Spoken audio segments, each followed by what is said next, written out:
Lawyering Lives. This unit will discuss who we attorneys are, the contexts in which we practice, and various challenges that we face in the practice of law. This lecture will be relatively short, as I am requesting that you read the following short pieces posted on TWEN in order to gain a more diverse perspective on these issues. Under our assigned readings, Humanizing Law School.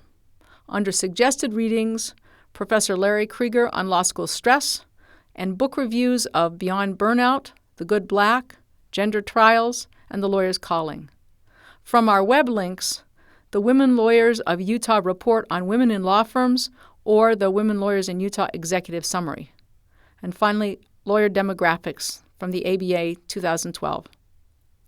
In addition to relying upon the posted readings on TWEN, I must credit the texts of Lerman and Schrag and by Rody and Luban as sources for much of the following lecture. History of lawyers. Until relatively recently, the American bar has been largely dominated by white Protestant men. This may not be surprising during the early years, when training was exclusively by apprenticeship. Racial, ethnic, and religious minorities would have faced serious difficulties finding attorneys willing to take them on as apprentices. However, even after law schools were established, in the mid to late 1800s, barriers existed for Catholics, Jews, and immigrants from Eastern Europe and Asia becoming lawyers, with law schools, bar associations, and employers openly discriminating against these groups. Discrimination against African Americans was even more pervasive. Although the first black lawyer, Macon Allen, was admitted to the Maine bar in the early years of the Republic, and some black law schools were established after the Civil War, into the 1900s, only Howard University remained. It was not until the 1950s and the 1960s that courts held that state law schools could not reject a black applicant because of his race. Interestingly, both cases were won by Thurgood Marshall, a Howard graduate who had been first denied admission to the University of Maryland and later became the first African-American U.S. Supreme Court justice. Today, persons of color remain a much smaller percentage of the bar than they are of society at large.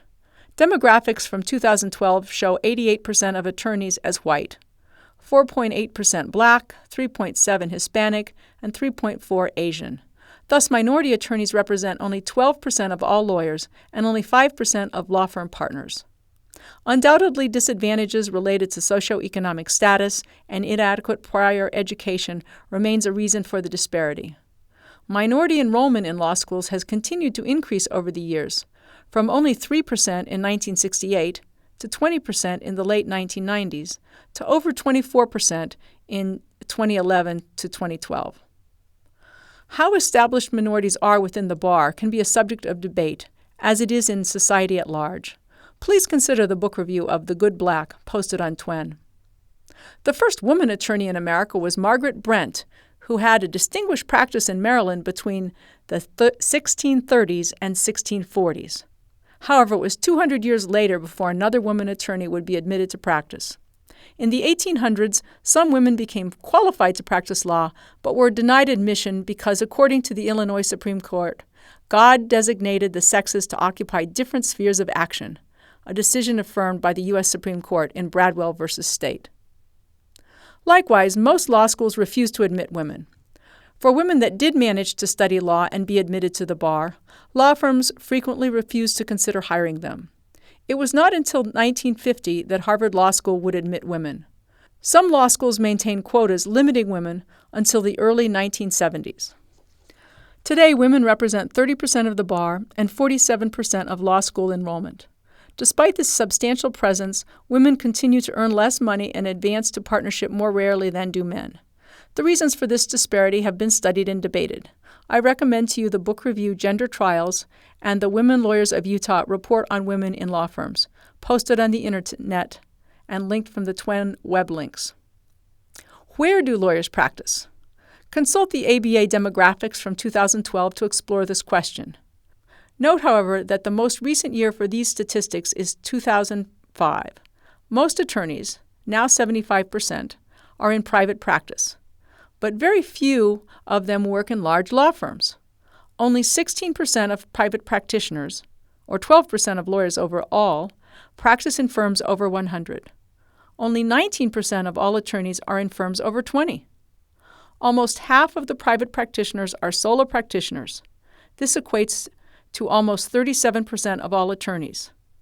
14% of private practitioners, 10% of all attorneys, practice in small firms of 2 to 5 lawyers.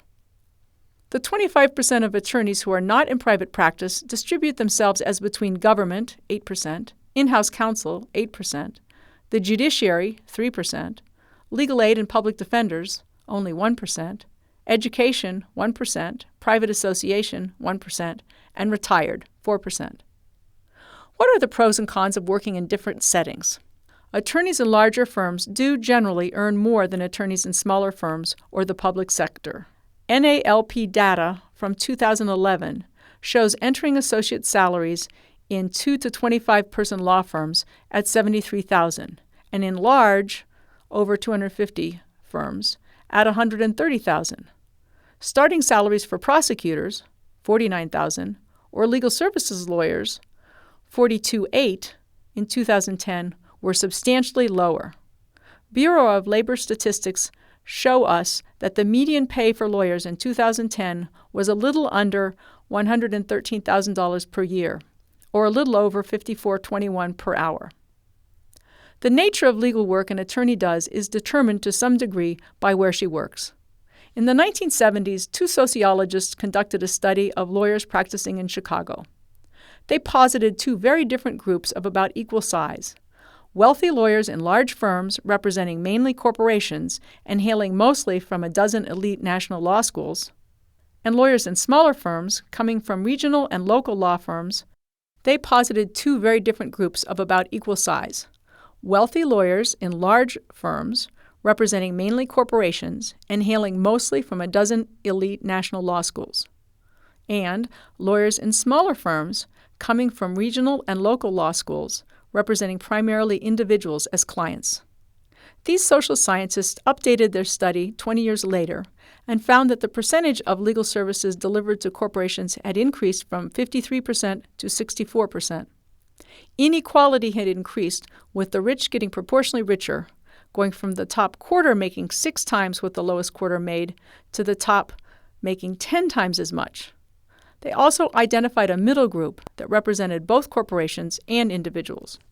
While the large law firm is the best setting for making a large income, at least as a practicing attorney rather than a business person, there are downsides to work in the large law firm.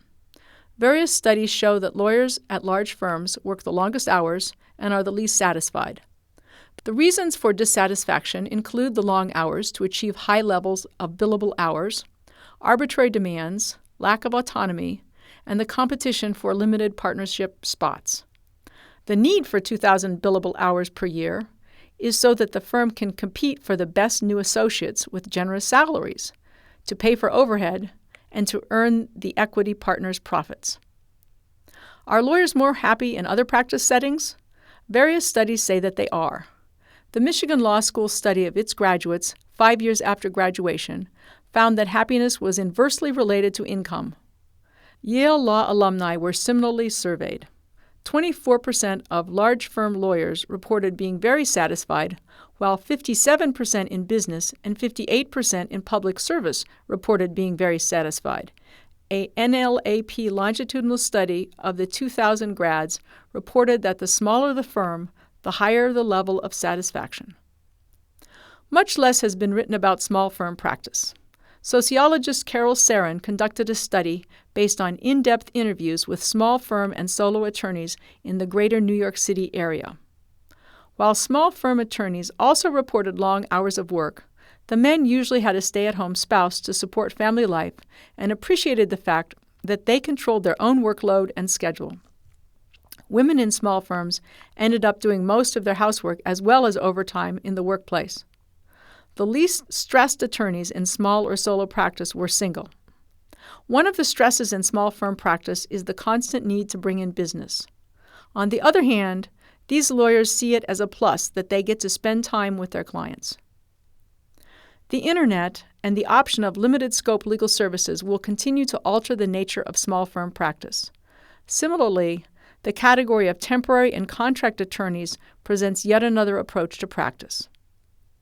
About 15% of all lawyers work either in government or in nonprofit organizations. In some studies, these groups remain more satisfied, though less well paid, than the private practitioners. Finally, the various studies of lawyers' lives have raised the issue of stress in law practice. Various studies have concluded that students arrive at law school appearing to be typical, but by the end of the first year, law students are disproportionately troubled, suffering from depression, anxiety, and other mental health problems. These challenges, including greater risks of alcohol and drug abuse and marital disruption, continue throughout the lawyering career. Recently, various members of the Academy have urged law schools and the bar to take these issues seriously. I recommend that you pursue this topic with the following readings posted on TWEN. Under Assigned Readings, Humanizing Law School. Under Suggested Readings, Professor Larry Krieger on Law School Stress, the book review of Beyond Burnout, and the book review of The Lawyer's Calling. This ends this unit and all of our lectures for the year. Thanks very much.